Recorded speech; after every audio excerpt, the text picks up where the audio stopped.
The Enochian Aethers are a very strange and interesting aspect of Western ceremonial magic that not a lot of people, well, definitely not a lot of people outside of it, but I think that most people don't even know about it unless they're in Thelemitic communities. So I want to mention that today, and that's what the topic of today's video is. So, I am Dave, the Amateur Magus. On this channel, I talk all about the mechanics behind ceremonial magic, occultism, esotericism, and the mechanics behind everything you can find within a dusty old grimoire.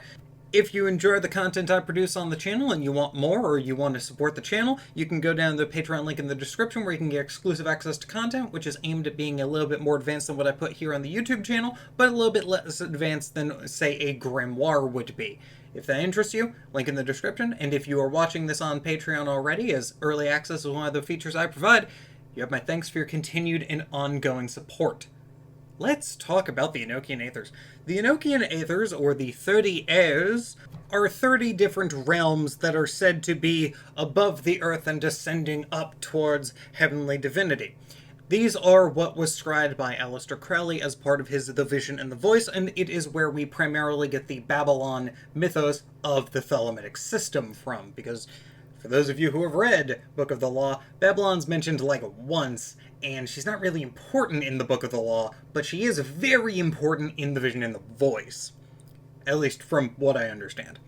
Each of the 30 different Aethys is given a 3-letter name, the 30th Aether being Tex, and the first Aether being Lil. There are 2 different modes of thought for how you can scry the Aethys. The first is you start with Lil, and you go and you work your way through down to Tex, and the other one is you work your way at Tex, you start at Tex, and you work your way up, going from Tex to Lil. Now, in the Enochian system proper, the reason you would do this is because you're using it to scry various places in the world. There are a system of 91 different locations that all correspond to an Aether, and you can scry the individual layers, you can scry the Aethys, and you can see things that are going on in that particular section of the world. Now, is this useful? Not even close. Why? Because a lot of the names are very much divided up between we know what this is, or it is a very archaic name that has not been used for tens of thousands of years. A little bit exaggerating, but things like America is not listed. Or if it is listed, it's listed under a different name. Now, some of the names are going to be very obvious, like Egyptus, it's probably Egypt. Syria, it's probably Syria. Mesopotamia, it's probably the Mesopotamian region.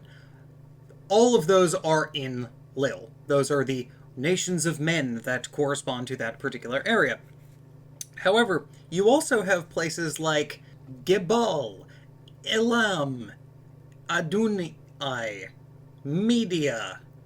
All of those places I just listed are in either the 23rd or 24th of the different Aethys, and if anyone knows where those are, that would be absolutely fantastic. For the rest of us, it would basically involve going to ask the governors where the modern name of this place would be, and that would be a lot of work, especially because there are 3 different places and 3 different governors for each and every single one of the individual locations. Now, Lil has 3, and all of them have 3 minimum. Tex has 4. There are 91 different places. There's actually supposed to be 92 according to Aaron Leach, but we only have 91 listed, and that means that we have 4 in Tex, and the rest of them get 3. So 30 divided by, 30 times 3 is 90 plus 1,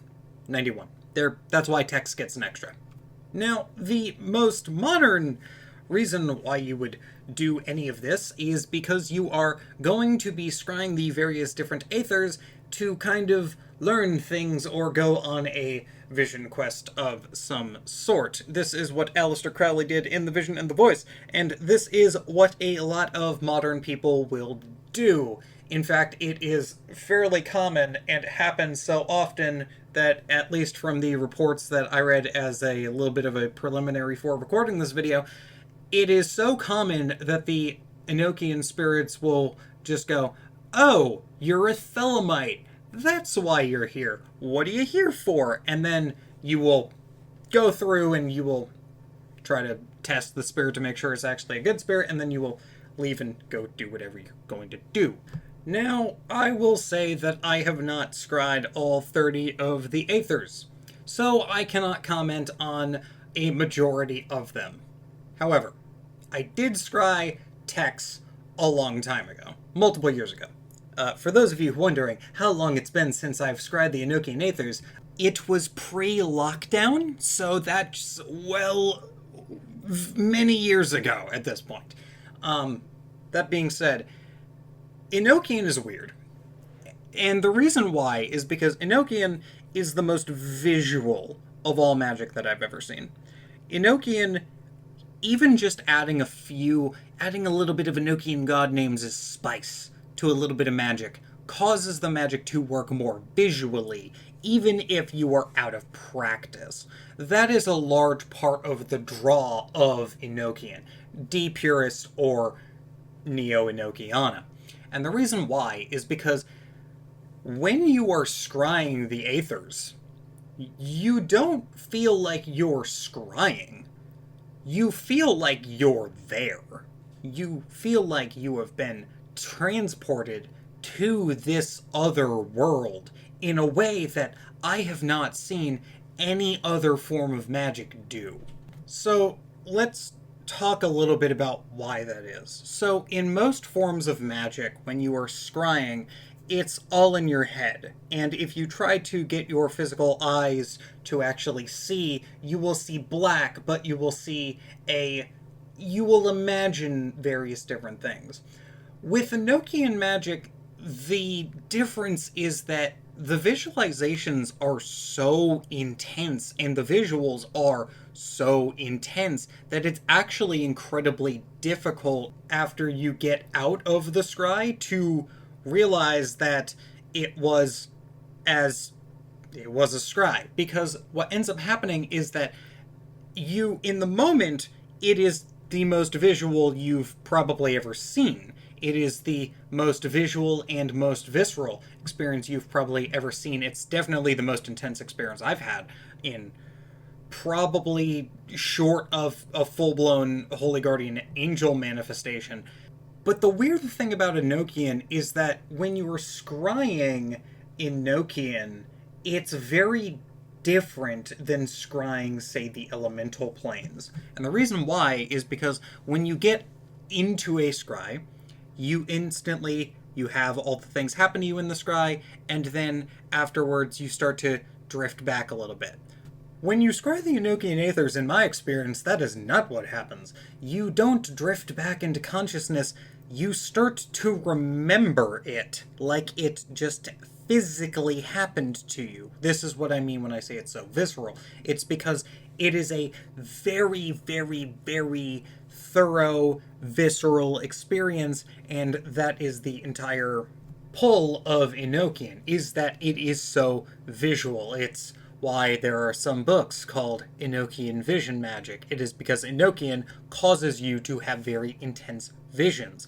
And having done a scrying session of the Enochian Aether of Tex, I can say that after I scryed it, it makes a lot more sense why you would read the account that the Daughter of Fortitude speech account that Kelly and Dee had, and then you would realize, yeah, no, that checks out why he would be so terrified, because if Dee was scrying it, it would be one thing, but because it was Kelly, I don't think Kelly had the fortitude to deal with it, because if I remember correctly, Kelly was doing Goetia on the side, and those spirits are a lot less clear than Enochian. So it's kind of like he was doing some side project, and then what he was doing with D was so much more vivid and clear than his actual, Goetia practice and his typical evocation practice that he ended up having a moment where he's just like, screw this, I'm out, because this is too much, right? This is why I say you don't want to go full Monty. Enochian kind of leans towards going as close to full Monty as it can. Full Monty, for those of you wondering, is when you think that you are seeing a spirit in full physical manifestation. 100%, like, there is no ifs, ands, or buts. It's like physically the Archangel Michael is right there in glowing radiance in front of you. That kind of thing. But for the most part, I'm just going to say that scrying the Enochian Aethys is an interesting thing.